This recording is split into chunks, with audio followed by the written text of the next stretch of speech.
ಶ್ರೀಮದ್ವಿದ್ಯಾವಾರಿಧಿತೀರ್ಥಗುರುಭ್ಯೋ ನಮಃ. ಭಾವಿ ಸಮೀರ ಶ್ರೀಮದ್ವಾದಿರಾಜತೀರ್ಥ ಗುರು ಸಾರ್ವಭೌಮರ ರುಜುತ್ವದ ಚರ್ಚೆಯಲ್ಲಿ ಮದಭಾವಿಯವರ ಮತ್ತೊಂದು ಕ್ಷುಲ್ಲಕವಾದ ಪ್ರಶ್ನೆ, ಮಧ್ವಶಾಸ್ತ್ರ ಜ್ಞಾನರಹಿತವಾದ ಪ್ರಶ್ನೆ, ರಾಜರ ರುಜುತ್ವವನ್ನು ಒಪ್ಪದೇ ಇದ್ದರೆ ತಮಸ್ಸಿಗೆ ಬೀಳ್ತೇವಾ ಅಂತ ಹೇಳಿ ಅವರ ಪ್ರಶ್ನೆಯನ್ನು ಕೇಳಿ. ಸಜ್ಜನ ಸಮೂಹ ಬಹಳ ದೊಡ್ಡದು, ರುಜುತ್ವವನ್ನು ಒಪ್ಪುವಂತಹ ಜನ ಬಹಳ ಕಡಿಮೆ. ತಾವು ಮಾತ್ರ ಮೋಕ್ಷಕ್ಕೆ ಹೋಗ್ತೇವೆ, ಉಳಿದವರೆಲ್ಲ ಅನಂತಮಸ್ಸಿಗೆ ಹೋಗ್ತಾರೆ ಅಂತ ಹೇಳ್ತಾರೆ. ನೀವೆಲ್ಲ ವಿಚಾರ ಮಾಡಿ, ಬೇರೆ ಬೇರೆ ಮಠದವರು, ರುಜುತ್ವವನ್ನು ಒಪ್ಪದೇ ಇದ್ದವರು, ನೀವೆಲ್ಲ ನಿಮ್ಮ ಗುರು ಪರಂಪರೆ ಸಹಿತವಾಗಿ ಅನಂತಮಸ್ಸಿಗೆ ಹೋಗ್ತಾರೆ ಅಂತ ಹೇಳ್ತಾ ಇರಬೇಕಾದ್ರೆ ನಾವು ಸುಮ್ಮನೆ ಕೂಡಬೇಕಾ? ಮದಭಾವಿಯವರೇ, ಶ್ರೀಮದ್ ಆನಂದತೀರ್ಥ ಭಗವತ್ಪಾದಾಚಾರ್ಯರು ಯಾವುದನ್ನೆಲ್ಲ ನಿರ್ಣಯ ಮಾಡಿದ್ದಾರೆ ಆ ತತ್ವಗಳ ಪ್ರಾಥಮಿಕ ಜ್ಞಾನವೂ ನಿಮಗಿಲ್ಲ ಅಂತನ್ನೋದು ಇಡೀ ಸಮಾಜಕ್ಕೀಗ ಮನವರಿಕೆಯಾಗಿದೆ. ಇದು ಎಂಥ ಮಂದವತಿಯ ಪ್ರಶ್ನೆ ಅಂತಂದರೆ, ಶ್ರೀಮದ್ ಆನಂದತೀರ್ಥ ಭಗವತ್ಪಾದಾಚಾರ್ಯರ ಮೂಲಭೂತ ಸಿದ್ಧಾಂತವಿದು. ಯಾವುದೇ ಒಂದು ವಸ್ತುವನ್ನು ಯಥಾರ್ಥವಾಗಿ ತಿಳಿದಾಗ ಮಾತ್ರ ಅದರಿಂದ ಪುರುಷಾರ್ಥ ದೊರೀತದೆ ಅಂತ ಹೇಳಿ ಶ್ರೀಮದ್ ಆನಂದತೀರ್ಥ ಭಗವತ್ಪಾದಾಚಾರ್ಯರು ಪರಿಸ್ಪಷ್ಟವಾಗಿ ಶ್ರೀಮದ್ ಅನುವ್ಯಾಖ್ಯಾನದಲ್ಲಿ ತಿಳಿಸ್ತಾರೆ. ತಸ್ಮಾದ್ ವಸ್ತು ಯಥಾರೂಪಂ ಜ್ಞೇಯಂ ಧ್ಯೇಯಂಚ ಸರ್ವದಾ. ಯಥಾರೂಪಂ, ಯಾವುದೇ ವಸ್ತುವಾಗಲಿ ಅದನ್ನು ಸರಿಯಾಗಿ ತಿಳಿಯಬೇಕು. ಯಥಾರೂಪಂ, ಯಥಾರ್ಥವಾಗಿ, ಯಥಾಸ್ವರೂಪಂ, ಅದು ಹೇಗಿದೆಯೋ ಹಾಗೆ ತಿಳಿಯತಕ್ಕದ್ದು. ಜ್ಞೇಯಂ, ಆ ರೀತಿಯಾಗಿ ತಿಳಿಯಬೇಕು. ಧ್ಯೇಯಂ, ಆ ರೀತಿಯಾಗಿ ಧ್ಯಾನ ಮಾಡಬೇಕು. ಕಾರಣಂ ಪುರುಷಾರ್ಥಸ್ಯ ನಾನ್ಯಥಾ ಭವತಿ ಕ್ವಚಿತ್. ಲೌಕಿಕದಲ್ಲಿ ಸಹಿತ ಯಾವ ವಸ್ತುವಿನಿಂದ ಯಾವ ಕಾರ್ಯವಾಗ್ತದೆಯೋ ಆ ಕಾರ್ಯವನ್ನು ಆ ವಸ್ತುವಿನಿಂದ ಮಾಡತಕ್ಕದ್ದು. ಆಗಲೇ ಅದರ ಫಲ ನಮಗೆ ಬರಲಿಕ್ಕೆ ಸಾಧ್ಯ. ಅಂದ ಬಳಿಕ ಸರ್ವೋತ್ತಮನಾದ ಭಗವಂತ, ಜೀವೋತ್ತಮರಾದಂತಹ ದೇವತೆಗಳು, ಅವರ ಬಗ್ಗೆ ತಪ್ಪಾಗಿ ತಿಳಿದಾಗ ಪುರುಷಾರ್ಥ ದೊರೆಯಲಿಕ್ಕೆ ಸಾಧ್ಯವಾ? ಶ್ರೀಮದ್ ಆನಂದತೀರ್ಥ ಭಗವತ್ಪಾದಾಚಾರ್ಯರು ಪರಿಸ್ಪಷ್ಟವಾಗಿ ಹೇಳ್ತಾರೆ, ಯತ್ಕಿಂಚಿದ್ ಅನ್ಯಥಾ ಸಂಸ್ಥಂ ಅನ್ಯಥಾಧ್ಯಾತಮಂಜಸ ಮಹಾದೋಷಕರಂ ವಿಷ್ಣು ಕಿಮು ಸರ್ವೇಶ್ವರೇಶ್ವರ. ಯತ್ಕಿಂಚಿತ್, ಯಾವುದೇ ಒಂದು ವಸ್ತು, ಯಾವುದೇ ಒಂದು ಚೇತನ ಅವರನ್ನು ತಪ್ಪಾಗಿ ತಿಳಿದಾಗ, ಅದನ್ನು ತಪ್ಪಾಗಿ ತಿಳಿದಾಗ ಮಹಾದೋಷಕರಂ, ಮಹತ್ತರವಾದ ದೋಷ ಉಂಟಾಗ್ತದೆ. ಕಿಮು ಸರ್ವೇಶ್ವರೇಶ್ವರ. ಸಣ್ಣದಾದ ವಸ್ತುಗಳನ್ನು ತಪ್ಪಾಗಿ ತಿಳಿದರೆ ಉಂಟಾಗುವ ದೋಷ ಕಡಿಮೆ. ಯೋಗ್ಯತೆಯಲ್ಲಿ ದೊಡ್ಡವರಾದಂತಹ ಚೇತನರನ್ನು ತಪ್ಪಾಗಿ ತಿಳಿದಾಗ ಮಹತ್ತರವಾದ ದೋಷ ಉಂಟಾಗ್ತದೆ. ಕಿಮು ಸರ್ವೇಶ್ವರೇಶ್ವರ. ಸರ್ವೇಶ್ವರರಾದವರು ಬ್ರಹ್ಮಾದಿ ದೇವತೆಗಳು, ಅವರಿಗೆ ಒಡೆಯನಾದವನು ಶ್ರೀಮನ್ನಾರಾಯಣ, ಅವನನ್ನು ತಪ್ಪಾಗಿ ತಿಳಿದಾಗ ತಮಸ್ಸಾಗ್ತದೆ. ಸರ್ವೇಶ್ವರರಾದ ಬ್ರಹ್ಮಾದಿ ದೇವತೆಗಳನ್ನು ತಪ್ಪಾಗಿ ತಿಳಿದಾಗ ಅವಶ್ಯವಾಗಿ ದೋಷ ಉಂಟಾಗ್ತದೆ. ಈ ಎಲ್ಲ ವಾಕ್ಯಗಳಿದೆಯಲ್ಲ, ಸಮೃದ್ಧವಾಗಿ ಶ್ರೀಮದ್ ಆನಂದತೀರ್ಥ ಭಗವತ್ಪಾದಾಚಾರ್ಯರು ಉದಾಹರಣೆ ಮಾಡ್ತಾರೆ. ಯೋನ್ಯಥೈವ ಸ್ಥಿತಂ ವಿಷ್ಣು ಅನ್ಯಥಾ ಪ್ರತಿಪದ್ಯತೆ ಕಿಂತೇನ ನಕೃತಂ ಪಾಪಂ ಚೋರೇಣ ಬ್ರಹ್ಮಹಾರೇಣ. ಪರಮಾತ್ಮನನ್ನು ತಪ್ಪಾಗಿ ತಿಳಿಯುವಂಥದ್ದು ಈಶಾಪಹಾರಿಣ, ಆತ್ಮಾಪಹಾರಿಣ ಅಂತ ಹೇಳಿ ಸಕಲ ಪಾಪಗಳಿಗಿಂತಲೂ ನಿಕೃಷ್ಟವಾದ ಜಘನ್ಯವಾದ ಪಾಪ ಪರಮಾತ್ಮನನ್ನು, ದೇವತೆಗಳನ್ನು ತಪ್ಪಾಗಿ ತಿಳಿಯೋದು ಅಂತ ಶ್ರೀಮದ್ ಆಚಾರ್ಯರು ಶ್ರೀಮದ್ ಅನುವ್ಯಾಖ್ಯಾನಾದಿ ಗ್ರಂಥಗಳಲ್ಲಿ ತಿಳಿಸಿಕೊಡುತ್ತಾರೆ. ಈ ಮಾತನ್ನು ಯಾರ ಶಿಷ್ಯ ನಾನು ಅಂತ ನೀವು ಹೇಳಿಕೊಳ್ತೀರಲ್ಲ, ಅದೇ ಸತ್ಯಾತ್ಮರು ಮೂಲ ವೃಂದಾವನದ ಬಗ್ಗೆ ಮಾತನಾಡಬೇಕಾದರೆ ಹೇಳ್ತಾರೆ, ಮೇಧಾವಿ ಮೂರ್ಧನ್ಯರು, ನಮಗಾಗಿ ಇಷ್ಟೆಲ್ಲ ಉಪಕಾರ ಮಾಡಿದಂತಹ ಮಹಾನುಭಾವರು, ಅಂಥವರ ಬಗ್ಗೆನೇ ತಪ್ಪು ತಿಳುವಳಿಕೆಯನ್ನು ಮೂಡಿಸುವಂತೆ ಜಗತ್ತಿನಲ್ಲಿ ಪ್ರಚಾರ ಮಾಡಿದರೆ ಎಲ್ಲಿ ಹೋಗುವುದು? ಸತ್ಯಾತ್ಮರ ಈ ಮಾತಿನ ಜ್ಞಾನವೂ ನಿಮಗಿಲ್ಲವಾ ಮದಭಾವಿಯವರೇ? ಸಮಾಜದ ಮಧ್ಯದಲ್ಲಿ ಕೂತು ಪ್ರಶ್ನೆ ಮಾಡ್ತಾ ಇದ್ದೀರಲ್ಲ. ಗುರುಗಳ ವೃಂದಾವನದ ಬಗ್ಗೆ ತಪ್ಪಾಗಿ ತಿಳಿದರೆ ಅನರ್ಥ ಉಂಟಾಗ್ತದೆ, ಮಹಾದೋಷ ಉಂಟಾಗ್ತದೆ ಅಂತ ಸತ್ಯಾತ್ಮರು ತಮ್ಮ ವಿಷಯವನ್ನು ಪ್ರಸ್ತುತಪಡಿಸಲಿಕ್ಕೆ ಈ ವಾಕ್ಯಗಳನ್ನು ಬಳಸಿಕೊಂಡಿದ್ದಾರೆ. ಅದೂ ನಿಮಗೆ ಜ್ಞಾನವಿಲ್ಲವಾ? ಯಾವುದೇ ವಸ್ತುವಾಗಲಿ ತಪ್ಪಾಗಿ ತಿಳಿದರೆ ಅನರ್ಥವನ್ನು ನೀಡುತ್ತದೆ. ಅಂಥದ್ದರಲ್ಲಿ ಚೇತನರನ್ನು ತಪ್ಪಾಗಿ ತಿಳಿದಾಗ, ಚೇತನ ಶ್ರೇಷ್ಠರಾದಂತಹ ದೇವತೆಗಳನ್ನು ತಪ್ಪಾಗಿ ತಿಳಿದಾಗ, ಚೇತನೋತ್ತಮರಾದ ಸರ್ವಜೀವೋತ್ತಮರಾದ ರುಜುಗಳನ್ನು ತಪ್ಪಾಗಿ ತಿಳಿದಾಗ ಅನರ್ಥ ಉಂಟಾಗುವುದಿಲ್ಲವ? ಶ್ರೀಮದಾನಂದ ತೀರ್ಥ ಭಗವತ್ಪಾದಾಚಾರ್ಯರು ಪರಿಸ್ಪಷ್ಟವಾಗಿ ಹೇಳ್ತಾರೆ, ಅನ್ಯಥಾ ಧ್ಯಾನ ದೋಷೇಣ ಸೋಂಧೇ ತಮಸಿ ಮಜ್ಜತೆ. ಅನ್ಯಥಾ ಧ್ಯಾನ ದೋಷೇಣ, ತಪ್ಪಾಗಿ ಧ್ಯಾನ ಮಾಡುವುದರಿಂದ, ತಪ್ಪಾಗಿ ತಿಳಿಯುವುದರಿಂದ ಅಂಧನ್ ತಮಸ್ಸುಂಟಾಗ್ತದೆ. ಶ್ರೀಮಟ್ಟಿಕಾಕೃತ್ಪಾದರು ನಿರ್ಣಯವನ್ನು ಮಾಡಿಕೊಡ್ತಾರೆ, ಪರಿಸ್ಪಷ್ಟವಾಗಿ ನಿರ್ಣಯವನ್ನು ಮಾಡ್ತಾರೆ ನಮ್ಮ ಶ್ರೀಮಟ್ಟಿಕಾಕೃತ್ಪಾದರು. ಆಧ್ಯಾತ್ಮಿಕಾ ಹಿ ಭಾವಾ ಮಿಥ್ಯಾ ಸಮ್ಯಗ್ವಾ ವಿದಿತಾ ಬಂಧಮೋಕ್ಷಯೋ ಅಂತರಂಗತಾಮಶ್ನುಮತೆ. ಮಿಥ್ಯಾ ಸಮ್ಯಗ್ವಾ ವಿದಿತಾ, ತತ್ವಗಳನ್ನು ತಪ್ಪಾಗಿ ತಿಳಿದರೆ ಅಥವಾ ಸರಿಯಾಗಿ ತಿಳಿದರೆ ಏನಾಗ್ತದೆ? ತಪ್ಪಾಗಿ ತಿಳಿದಾಗ ಅವು ಬಂಧಕ್ಕೆ ಕಾರಣವಾಗತ್ತೆ, ಸರಿಯಾಗಿ ತಿಳಿದಾಗ ಮುಕ್ತಿಗೆ ಕಾರಣವಾಗ್ತದೆ. ಶ್ರೀಮಟ್ಟಿಕಾಕೃತ್ಪಾದರು ನಿರ್ಣಯವನ್ನು ಮಾಡಿಕೊಡ್ತಾರೆ. ಇನ್ನು ನೀವೇ ಉದಾಹರಣೆ ಮಾಡಿದ್ದೀರಲ್ಲ ವಾಕ್ಯವನ್ನು. ತಮಸ್ಸಿಗೆ ಕಾರಣವಾದದ್ದೇನು? ತದ್ಭಕ್ತ ದ್ವೇಷ ಏವಚ ತತ್ಪ್ರಮಾಣಸ್ಯ ನಿಂದಾಚ. 9 ದ್ವೇಷಗಳನ್ನು, ನವವಿಧ ದ್ವೇಷಗಳನ್ನು ಶ್ರೀಮದ್ ಆನಂದ ತೀರ್ಥ ಭಗವತ್ಪಾದಾಚಾರ್ಯರು ತಿಳಿಸ್ತಾರೆ. ಅದರಲ್ಲಿ ತದ್ಭಕ್ತ ದ್ವೇಷ ಏವಚ, ಆ ಗುರುಗಳನ್ನು, ಆ ಗುರುಗಳು ತಮ್ಮ ಸ್ವರೂಪದ ಕುರಿತು ಏನು ಹೇಳಿದ್ದಾರೆಯೋ ಅದರ ವಿರುದ್ಧವಾಗಿ ತಿಳಿಯೋದು, ಅವರಲ್ಲಿ ದೋಷ ಚಿಂತನವನ್ನು ಮಾಡೋದಿದೆಯಲ್ಲ, ಅವರಲ್ಲಿ ವಾಸ್ತವವಾಗಿ ವಿದ್ಯಾ ದಾರಿದ್ರ್ಯವಿದೆ, ಅವರು ಮನುಷ್ಯರು, ಅವರು ಶಾಸ್ತ್ರ ಸಾಗರದಿಂದ ತಿಳಿಯಬೇಕಾದಂತಹ ಅನೇಕ ಮಾತುಗಳಿವೆ, ಅವರು ಸರ್ವಜ್ಞರೇನಲ್ಲ.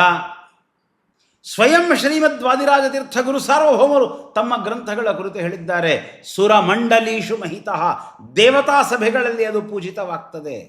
ಆನಂತರ ಅಮರೈಹಿ ಚಾರ್ಥ್ಯಂ, ದೇವತೆಗಳ ಅಪೇಕ್ಷೆ ಪಡ್ತಾರೆ ನನ್ನ ಗ್ರಂಥಗಳನ್ನು. ಶ್ರೀ ಸುರೋತ್ತಮ ತೀರ್ಥ ಶ್ರೀಪಾದಂಗಳವರು ಹೇಳ್ತಾರೆ, ತನ್ಮೂಲಂ ಸಾಚಟೀಕೇಯಂ ಕಿಂ ಮಾನುಷ ಕೃತಿರ್ಭವೇತ್. ಒಂದು ಸಣ್ಣ ವ್ಯಕ್ತಿಯನ್ನು ತಪ್ಪಾಗಿ ತಿಳಿದರೆ ಅವನಿಗೆ ಸಿಟ್ಟು ಬರ್ತದೆ. ಶ್ರೀಮದಾಚಾರ್ಯರು ಅವನು ವ್ಯಾಖ್ಯಾನದಲ್ಲಿ ಇದನ್ನು ವ್ಯವಸ್ಥೆ ಮಾಡಿಕೊಡ್ತಾರೆ. ಒಬ್ಬ ರಾಜನನ್ನು ತಪ್ಪಾಗಿ ತಿಳಿದರೆ ಅವನು ಕಾರಾಗೃಹದಲ್ಲಿ ಆಗ್ತಾನೆ. ಸಾಮಾನ್ಯ ವ್ಯಕ್ತಿ ಅವನನ್ನು ತಪ್ಪಾಗಿ ತಿಳಿದರೆ ಅವನು ದೋಷವನ್ನು ಉಂಟು ಮಾಡ್ತಾನೆ. ಅಂಥದ್ದರಲ್ಲಿ ಚೇತನೋತ್ತಮರಾದಂತಹ ರುಜುಪಂಕ್ತಿ ಪ್ರವಿಷ್ಟರಾದಂತಹ ಗುರುಗಳನ್ನು ಮನುಷ್ಯರು ಅಂತ ಕರಿತೀರಲ್ಲ, ಅವರಲ್ಲಿ ವಾಸ್ತವ ವಿದ್ಯಾ ದಾರಿದ್ರ್ಯವಿದೆ ಅಂತ ಕರಿತೀರಲ್ಲ, ದೋಷಕರವಲ್ಲ ಅದು ನಿಮಗೆ. ತದ್ಭಕ್ತ ದ್ವೇಷ ಏವಚ. ನನಗೆ ಗುರುಗಳಿದ್ದಾರೆ, ನಾನು ಗುರುಪದೇಶ ಪಡೆದಿದ್ದೇನೆ, ನನಗೆ ಗುರುಕುಲವಿದೆ, ಇವೆಲ್ಲವನ್ನ ಹೇಳ್ಕೊಳ್ತೀರಲ್ಲ, ಯಾಕೆ? ನಿಮ್ಮ ಗುರುಗಳು ನಿಮ್ಮ ಗುರುಕುಲದಲ್ಲಿ ಶ್ರೀಮನ್ ಮಹಾಭಾರತ ತಾತ್ಪರ್ಯ ನಿರ್ಣಯದ ಪರಿಸ್ಪಷ್ಟಾರ್ಥವನ್ನು ತಿಳಿಸಲಿಲ್ಲವ? ಶ್ರೀಮನ್ ಮಹಾಭಾರತ ತಾತ್ಪರ್ಯ ನಿರ್ಣಯದಲ್ಲಿ ಆಚಾರ್ಯರು ತಿಳಿಸಿ ಹೇಳ್ತಾರೆ, ಪಾಂಡವರು ವಿಸ್ತಾರವಾದಂತಹ ಅಶ್ವಮೇಧಾದಿ ಯಜ್ಞಗಳನ್ನು ಮುಗಿಸಿಕೊಂಡು ಅವಭೃತ ಸ್ನಾನ ಮಾಡಿ ಬರ್ತಿರ್ತಾರೆ. ಆ ಅವಭೃತ ಸ್ನಾನ ಮಾಡಿ ಬರುವ ಸಂದರ್ಭದಲ್ಲಿ ಎಲ್ಲ ಋಷಿಗಳು ಪಾಂಡವರ ಯಜ್ಞದ ಸ್ತೋತ್ರವನ್ನು ಮಾಡ್ತಿರ್ತಾರೆ. ಸ್ತೂಯಮಾನೇಶ್ವರ ಋಷೀಶ್ವರೈ, ಋಷಿಗಳೆಲ್ಲ ಸ್ತೋತ್ರ ಮಾಡ್ತಿರ್ತಾರೆ. ಆ ಸ್ತೋತ್ರ ಒಬ್ಬ ದೈತ್ಯನಿಗೆ ಸಹನೆ ಆಗುವುದಿಲ್ಲ. ಕ್ರೋಧೋ ನಕುಲತಾಂಗತಃ, ಅವನ ಹೆಸರೇ ಕ್ರೋಧ. ಅವನು ಮುಂಗುಸಿಯ ರೂಪವನ್ನು ತೆಗೆದುಕೊಂಡಿರ್ತಾನೆ, ಬರ್ತಾನೆ. ಸ್ತೂಯಮಾನೇಚ ತದ್ಯಜ್ಞೆ, ಎಲ್ಲ ಋಷಿಗಳು ಸಹಿತ ಆ ಯಜ್ಞವನ್ನು ಸ್ತೋತ್ರ ಮಾಡ್ತಾ ಇದ್ದಾರೆ. ಕೃತ್ವೋಗ್ರ ಗರ್ಜನಂ, ಎಲ್ಲರೂ ತನ್ನ ಕಡೆಗೆ ತಿರುಗಬೇಕಂತ ಜೋರು ಧ್ವನಿ ಮಾಡ್ತಾನೆ. ತಾಂಶ್ಚ ಯಜ್ಞಕೃತೋಖಿಲಾನ್, ಋಷಿಗಳನ್ನು ಬೈತಾನೆ. ಆ ಯಜ್ಞಕಾರಿಗಳಾದಂತಹ ಪಾಂಡವರ ನಿಂದೆಯನ್ನು ಮಾಡ್ತಾನೆ. ಗರ್ಹಯನ್, ನಿಂದ ಮಾಡ್ತಾನೆ. ಒಬ್ಬ ಬ್ರಾಹ್ಮಣ ಇದ್ದ, ಶಿಲೋಂಚವೃತ್ತಿಯನ್ನು ಮಾಡಿಕೊಂಡಿದ್ದವನು. ಅಂತಹವನು ದಾನ ಮಾಡಿದ್ದ. ದಾನ ಮಾಡಬೇಕಾದ್ರೆ ಏನು, ಅತಿಥಿಯ ಪಾದಗಳನ್ನು ತೊಳೆದನಲ್ಲ, ಆ ಪಾದ ತೊಳೆದ ನೀರಲ್ಲಿ ನಾನು ಹೊರಲಾಡದೆ, ನನ್ನ ಅರ್ಧ ದೇಹ ಬಂಗಾರವಾಯಿತು. ಆ ಮುಂಗುಸಿಯ ಅರ್ಧ ದೇಹ ಬಂಗಾರದ್ದಾಗಿರ್ತದೆ. ನಾನು ಎಲ್ಲ ತೀರ್ಥಗಳಿಗೆ ಬಂದೆ, ಎಲ್ಲ ಕಡೆಗೆ ಹೋದೆ, ಎಲ್ಲ ಕಡೆಗೆ ಮುಳುಗಿ ಹಾಕಿದೆ, ಇನ್ನೊಂದು ಅರ್ಧ ದೇಹ ಬಂಗಾರವಾಗಲಿಲ್ಲ.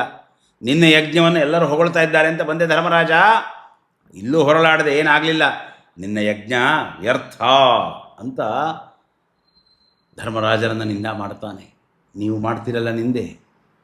ಎಂಥ ಪರಮಾದ್ಭುತವಾದಂತಹ ಗ್ರಂಥಗಳ ರಚನೆಯನ್ನು ನಮ್ಮ ರಾಜರು ಮಾಡಿಕೊಟ್ಟಿದ್ದಾರೆ. ಅಂತಹ ರಾಜರಲ್ಲಿ ವಾಸ್ತವ ವಿದ್ಯಾ ದಾರಿದ್ರ್ಯವಿದೆ ಅಂತ ನಿಮ್ಮ ಗುರುಗಳು ಬರೆದಿದ್ದಾರೆ. ಆಯಾಸ, ಚಿಂತ, ಸಂತಾಪ, ಮನಸ್ತಾಪ ಇವೆಲ್ಲವೂ ಇದೆ. ಸ್ತೋತ್ರ ಮಾಡುವ ಸಾಮರ್ಥ್ಯವಿಲ್ಲ ರಾಜರಿಗೆ ಅಂತ ನೀವು ಪ್ರಲಾಪ ಮಾಡ್ತಾ ಇದ್ದೀರಿ. ಇನ್ನೂ ಸ್ವಗೋಷ್ಠಿನಿಷ್ಠ ಪ್ರಲಾಪಗಳನ್ನು ಮುಂದುವರೆಸ್ತಾನೆ ಇದ್ದೀರಿ. ಮಹಾವೈಭವದ ಮಹಾಜ್ಞಾನದ ರಾಜರನ್ನು ವಿದ್ಯಾದಾರಿದ್ರ್ಯ ಉಳ್ಳವರು, ವಾಸ್ತವ ವಿದ್ಯಾದಾರಿದ್ರ್ಯ ಉಳ್ಳವರು ಅಂತ ನಿಂದೆ ಮಾಡ್ತಾ ಇದ್ದೀರಲ್ಲ. ಅದೇ ಕ್ರಮದಲ್ಲಿ ಅವನು ಮಾಡ್ತಾನೆ. ಶ್ರೀಕೃಷ್ಣ ದೇವರು ಎಲ್ಲ ಋಷಿಗಳು ಅಪಹಾಸ ಮಾಡ್ತಾರವನನ್ನು. ಅದರಶನಂಜಗಾಮಾಶು ತಮಃ ಪ್ರಾಪಚ ಕಾಲತಃ. ಮುಂದೆ ತಮಸ್ಸಿಗೆ ಬೀಳ್ತಾನವನು. ಆಗ ಶ್ರೀಮದ್ ಆನಂದ ತೀರ್ಥ ಭಗವತ್ಪಾದಾಚಾರ್ಯರು ತತ್ವ ನಿರ್ಣಯ ಮಾಡಿಕೊಡ್ತಾರೆ.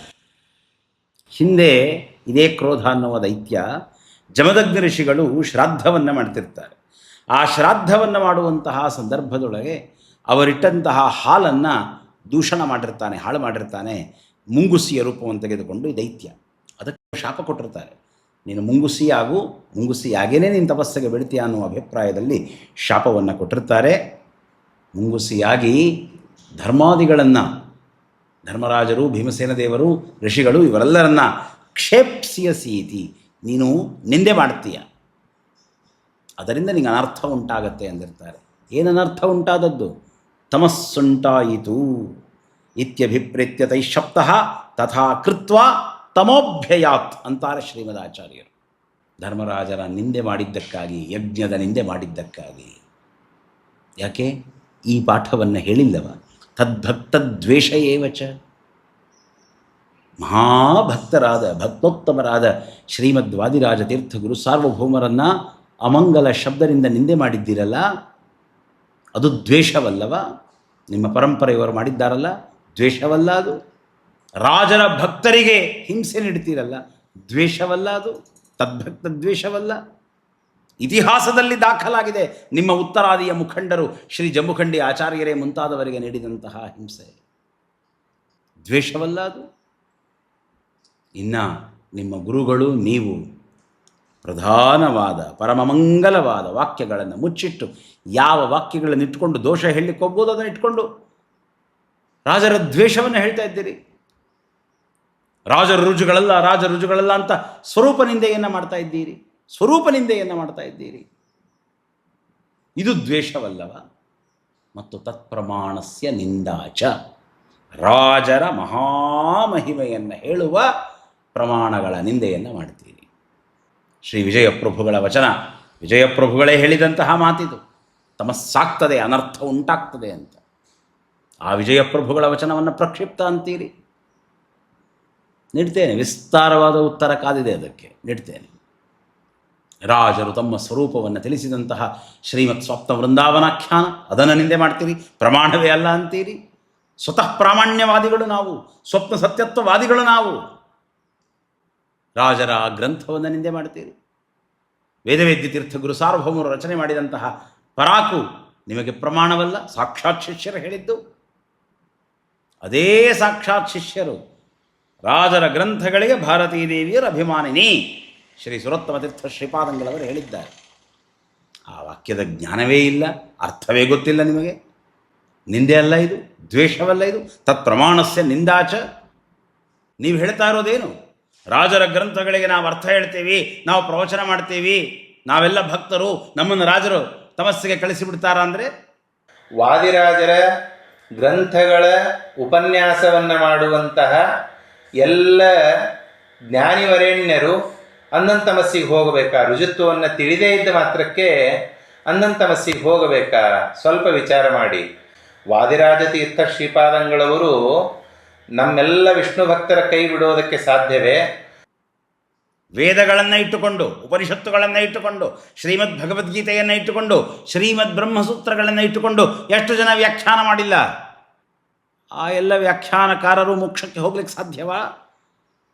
ಆ ಮಹಾಗ್ರಂಥಗಳಿಗೆ ಅಪಾರ್ಥವನ್ನು ಹೇಳಿದ ಜನ ಅದು ನಿಂದೆ ಮಾಡ್ತಾ ಇದ್ದೀರಿ. ಅವರ ಹಾಗೇನೆ ತತ್ಪ್ರಮಾಣಸ್ಯ ನಿಂದಾಚ. ಪಂಚರಾತ್ರವನ್ನು ಆ ಮಾಯಾವಾದಿಗಳು ಅಪ್ರಮಾಣ ಅಂದರು, ಪ್ರಚ್ಛನ್ನ ಮಾಯಿಗಳ ನೀವು ಶ್ರೀಮತ್ ಸ್ವಪ್ನ ವೃಂದಾವನಾಖ್ಯಾನಾದಿಗಳನ್ನು ಅಪ್ರಮಾಣ ಅಂತೀರಿ. ಯಾವುದು ನಿಮಗೆ ಉತ್ತರ ಕೊಡಲಿಕ್ಕಾಗೋದಿಲ್ಲ ಅದನ್ನು ಪ್ರಕ್ಷಿಪ್ತ ಅಂತ ಹೇಳಿ ಕರಿತೀರಿ. ಶ್ರೀಮದ್ ಆನಂದ ತೀರ್ಥ ಭಗವತ್ಪಾದಾಚಾರ್ಯರ ಸಿದ್ಧಾಂತ ಪರಿಸ್ಪಷ್ಟವಾಗಿದೆ. ಯಾವುದೇ ವಸ್ತುವನ್ನು ಅಬದ್ಧವಾದ ಕ್ರಮದಲ್ಲಿ ಅರ್ಥ ಮಾಡಿಕೊಂಡರೆ ಅದರಿಂದ ಅನರ್ಥ ಉಂಟಾಗ್ತದೆ. ಚೇತನೋತ್ತಮರಾದಂತಹ ರುಜುಪುಂಗವರನ್ನು ಅಪಾರ್ಥ ಮಾಡಿಕೊಂಡರೆ ತಮಸ್ಸಾಗ್ತದೆ. ಸರ್ವೋತ್ತಮನಾದ ಭಗವಂತನನ್ನು ತಪ್ಪಾಗಿ ತಿಳಿದರೆ ಅದಕ್ಕಿಂತ ಮಿಗಿಲಾದ ತಮಸ್ಸುಂಟಾಗ್ತದೆ. ಹೀಗಾಗಿ ನಿಮ್ಮ ಪ್ರಶ್ನೆ ಅತ್ಯಂತ ಕ್ಷುಲ್ಲಕವಾದದ್ದು, ನಿಮ್ಮವರಿಗೇ ವಿರುದ್ಧವಾದದ್ದು. ನಿಮ್ಮ ಈ ಕ್ಷುಲ್ಲಕ ಆಕ್ಷೇಪವನ್ನು ನಿರಾಸ ಮಾಡಿದಂತಹ ಈ ವಾಕ್ಖಡ್ಗವನ್ನು ಸಕಲ ಗುರುದೇವತಾಂತರ್ಯಾಮಿಯಾದಂತಹ ಶ್ರೀಮದುಗ್ರ ನರಸಿಂಹದೇವರಿಗೆ ಸಮರ್ಪಣೆ ಮಾಡಿಕೊಳ್ತೇನೆ. ಗುರುವಂತರ್ಗತ ಮಧ್ವಾಂತರ್ಗತ ಶ್ರೀಕೃಷ್ಣಾರ್ಪಣಮಸ್ತು.